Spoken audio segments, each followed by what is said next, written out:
Grave mistakes or lessons learned. That seems to be the debate going on within the policing community after testimony this week from RCMP officers who made key decisions during the mass shooting of 2020.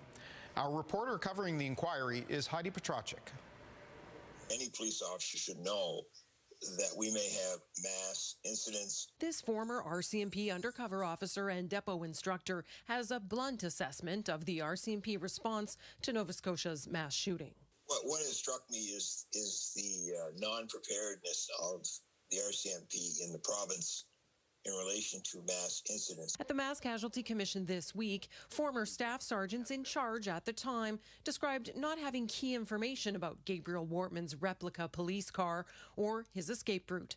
Calvin Lawrence says much of what he heard comes down to one thing. False assumptions with this vehicle, false assumptions that when the police were called over the years that nothing was going to happen, false assumptions that he killed himself. Inquiry documents outline how the description of the gunman's vehicle changed as it passed through police lines of communication, from the fully decked and labeled police car described in the first 911 call to an old white police car. Some of those things are basic tenets that need to be followed through. A former head of the OPP, Chris Lewis, knows about large police responses to evolving situations.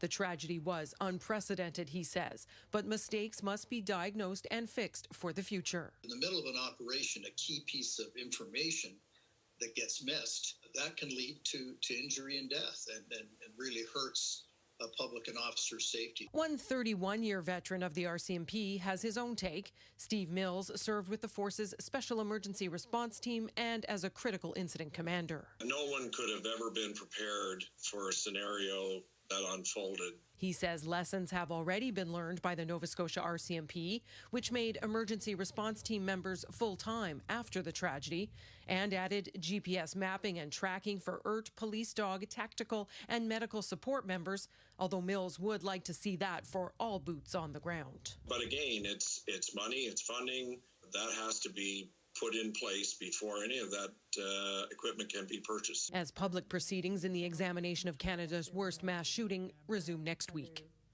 Heidi Petracek, CTV News, Halifax.